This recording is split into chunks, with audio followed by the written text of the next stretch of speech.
So there's a measurable cost of anxiety, stress, burnout on performance and Yeah. productivity.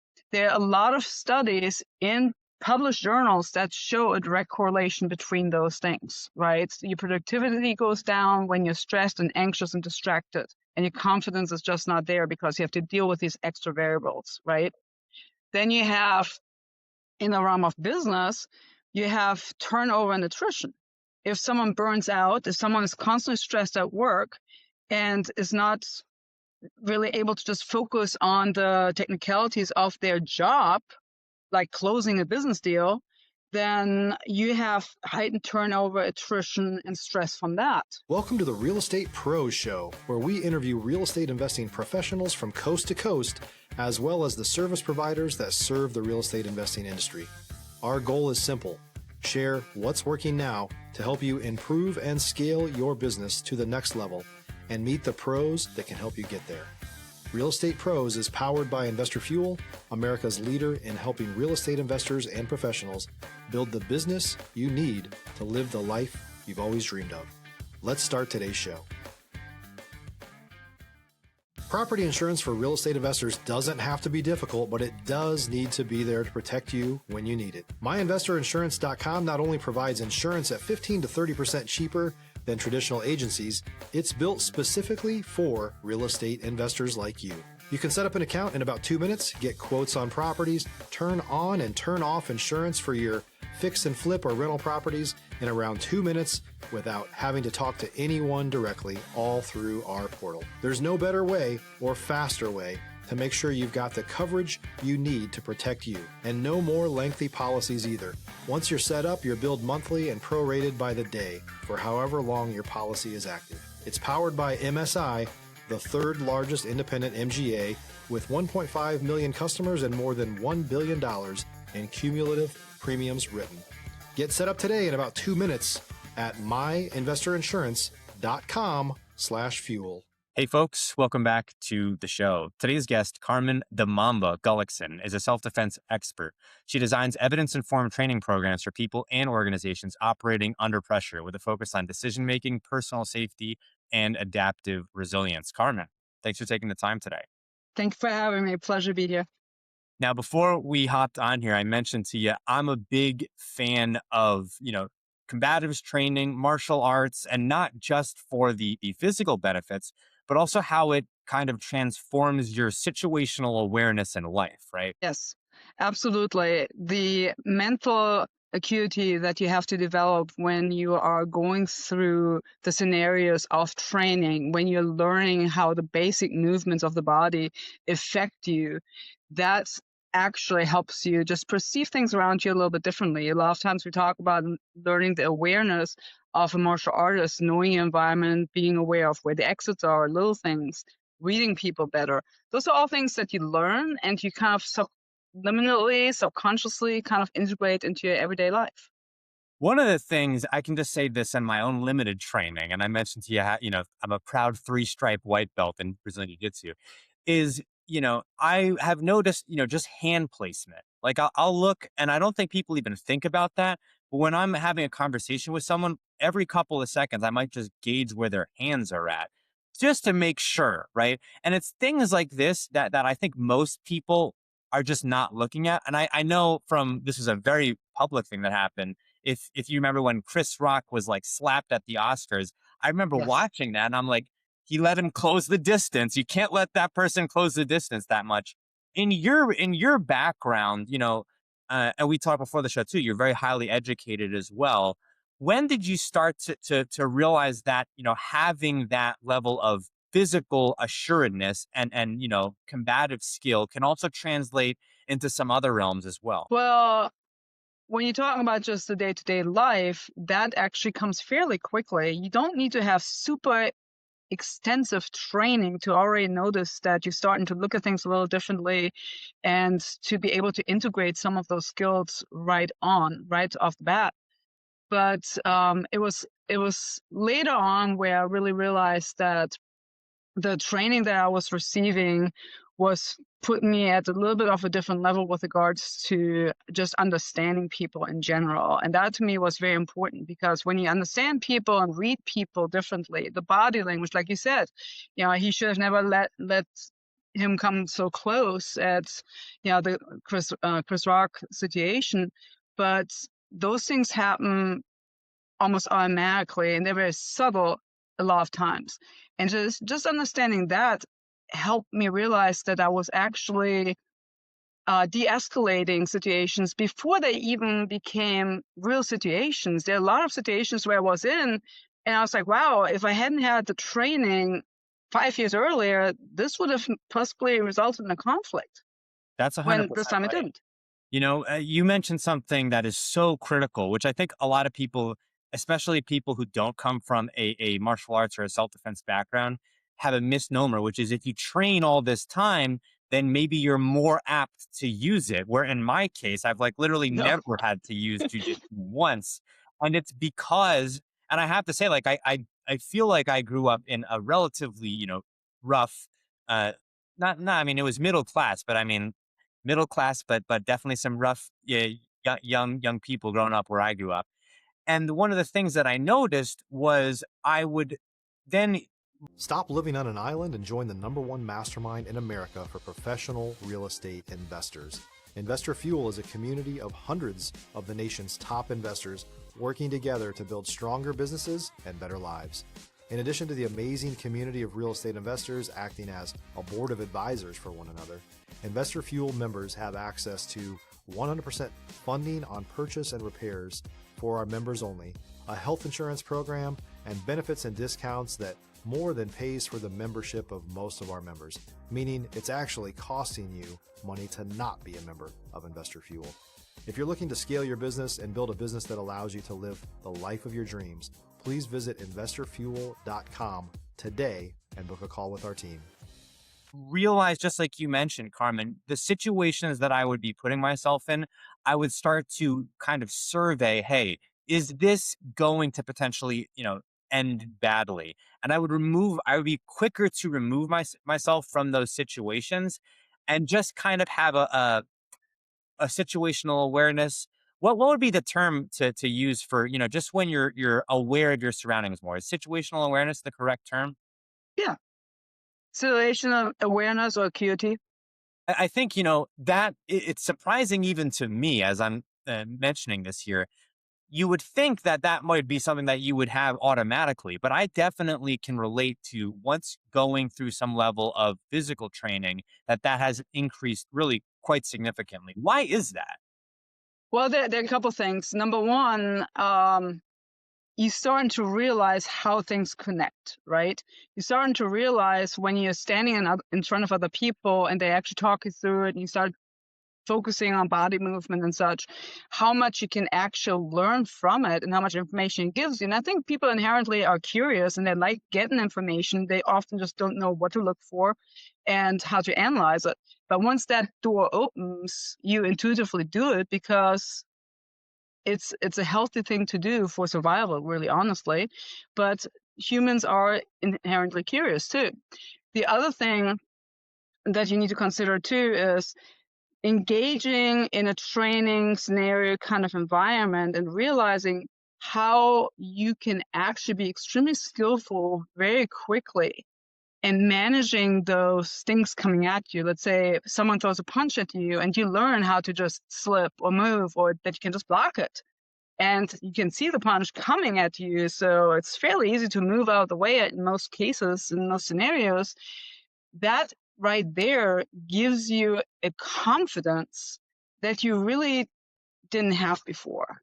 People really undervalue and underestimate the capabilities that they have and the things they can do. And training helps you understand that you have these capabilities. And to your point earlier about people sometimes think that if you train, you actually have a greater tendency to get engaged in conflict. Studies that have done on bullies, right? A lot of times, most of the time, a person who bullies another person has an inherent deep down confidence issue. They're very insecure. And that's why they're trying to overcompensate by engaging in conflict with people they perceive weaker, either because, well, as the bully, I have all my friends with me that I have behind me now, Yeah. or I have some other advantage. And that's why they pick on someone that shows some sort of weakness, someone who's a little shy, someone who's a little bit demure, someone who might not be pushing back. They don't go for the challenge. They don't go for the person who can just clock them or, be stronger than them. They go for a weak person, right? Because it helps them build up the confidence that they inherently don't have a lot of times. So once you start building that confidence through your training, your need for proving yourself and getting that hit of confidence externally somewhere, like a bully, for instance, would, reduces dramatically. So you're like, I don't need to prove anything. I'm good. We can just diffuse it. I know I can get hurt. I know when I engage, someone will get hurt. So we're good. I'm fine. I don't need to prove anything. That's a great point you mentioned about the people who might be more prone to bullying others. I definitely was on the receiving end of the bullying, which is why I got into jujitsu. And it's interesting because I think a lot of people, especially in advanced martial arts circles, sometimes fall into the categories of they were like an amazing athlete and then they transitioned into this, or they came from some level of background where maybe they faced bullying. I know Georges St. Pierre, GSP, would talk about that. And so I can certainly on some level relate to the idea of feeling like, look, if my back's against the wall and I'm, maybe underbuilt, I've got to know how to defend myself. I do want to pivot here though, Carmen, and ask you specifically about, where people can start. Like I'm a realtor and I mentioned to you before hopping on here, real estate and retail real estate specifically is very female dominated. And so, for folks, men and women, but specifically women who may be looking at, where do I get started with this? No self-defense background. Where's a good place to start? If you're looking for consistent, high-quality leads, look no further than Investor Machine. Investor Machine isn't just another agency.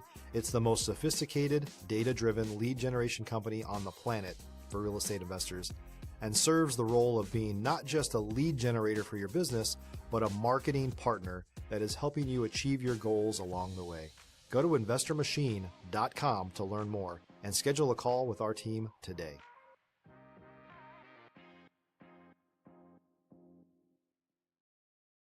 Well, there are a number of different avenues you can take. One of the things that I have done, I've built a business around exactly that. And one of the things that we've just accomplished, we in Virginia are getting our license together to be able to teach CE courses specifically focused on security and awareness for realtors, right?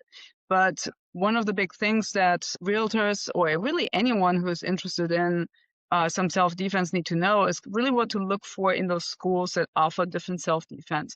I always believe taking some self-defense is better than no self-defense, right? So just because of what we just said, having some exposure to learning about your body dynamic and all that in psychology, you pretty much get that in most environments of kind of schools, right?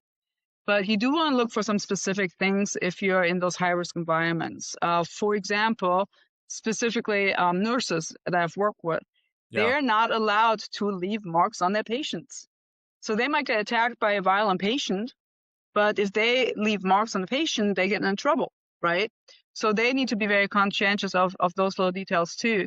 So generally, I would be looking for schools that train the more soft styles, the grabbing, the holding, the locks, the wrist locks to get the getting out of it. I described a lot of the stuff in my book too, right here, about what to look for, kind of list of check marks to make. But one of the big things that you need to realize when you're thinking about just trying to defend yourself is that you need to engage in martial arts that focus on very close corner combat. Yeah. I love striking martial arts, don't get me wrong. I have a big background in kickboxing and boxing and all those. But especially for women, the first true indication that there's a physical conflict about to happen is when they already put their hands on you. When they've already put their hands on you, you have to have methods to get out of that and get distance between you and them. Yeah. And that means you usually have to engage with martial arts that have grabbing or some sort of techniques, defense techniques where you can do that. I sometimes hear people say, well, just get a gun. Well, there are a couple issues with that. Number one, you're not allowed to carry it everywhere. Number two, you really need to have some distance, like 21 feet. Even the police says 21 feet is the minimum distance you need to have in order to draw your gun safely. You know, if you have any kind of weapon, guess what? They can be taken from you. That's If you right. have pepper spray, are you going to go through your purse? Hold on a second. Go through your purse trying to get the pepper spray out to now engage with someone who's aggressive towards you. No, but then they have their hands on you. They have the hair grab. They have the wrist grab. They grab you by the shoulders. They're having a bear hug. So those are the types of things that you need to be able to get out of to get the distance.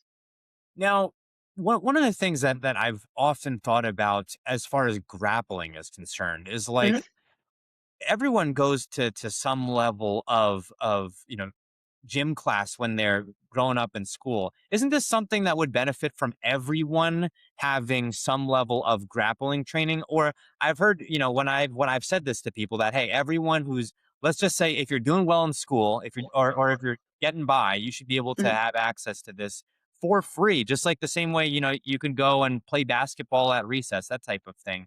Do you agree with that? That everyone would benefit, society as a whole would benefit from some level of this style of training? I definitely agree. Yes, they would. Unfortunately, with liability issues, especially in the United States, from my experience, schools tend to shy away from it because they're concerned about increasing liability for the school in case something happens, right? Yeah. Which is kind of a short-term perspective, but that is a big hurdle that we are facing with regards to bringing it into schools as training programs. Now, for the schools themselves that are, privatized outside of the schools, I've even seen this because I've been like, hey, can I spar here? The schools themselves are worried about, this litigious climate that they're in. So Mhm. like hard sparring might be Yep. more and more uncommon. Have you seen that as well? Yes, 100%, 100%. And we don't even try to get in with hard sparring. We're trying to get in, hey, we're just teaching self-defense. We're just teaching defensive moves. You have to be very, very diligent about keeping everything as a defensive disengagement kind of scenario. And that really is limiting to an extent. I mean, it's a start. Again, don't get me wrong. Something Yeah. is better than nothing, right? But it does limit, obviously, the possibility, especially with younger people, to work with that. If you're a new or newer real estate investor looking to launch or grow your real estate investing business, please check out Investor Fuel Club. It's a coaching community, but unlike anything you've ever seen before. And you can actually partner with members of our mastermind from coast to coast on deals right in your market. There's no better opportunity to build a consistent business than to literally partner with pros to help you avoid costly mistakes, avoid the need for capital to do deals, and help you eliminate your fears as you're starting your business. Learn more about Investor Fuel Club at investorfuel.com/club. On this note, one of the things that I think about is, you do want to train for real life. And, of course, you want to also mitigate your exposure to these circumstances. And you also want to be aware when you could potentially be entering into a potentially dangerous situation. But you do want to train for real life. Does it help from both the psychological perspective and a physical perspective to have, maybe I'm not saying every month, but some type of quarterly refresher on, hey, I know I Yes. trained in self-defense a year ago, but I'd like to do this, in January or in May, because that'll help me, re- recalibrate, if you will. 100%, 100%.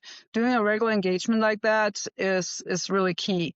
And even honestly, some of the police force gets like once a year, and it's not enough. And that's why a lot of them seek training outside. But if you could do something, say once a quarter or once a month, that would put you, I would say, 80% up psychologically to be able to manage situations better, mediate risk better, making sure that you're not getting yourself into situations so much. For example, at Realtors, one of the big things that they're obviously dealing with, and I hear that, I actually just recently heard that from a gentleman, and you would never expect that. He is probably about 6'3". He looks like he could have played football or basketball in college.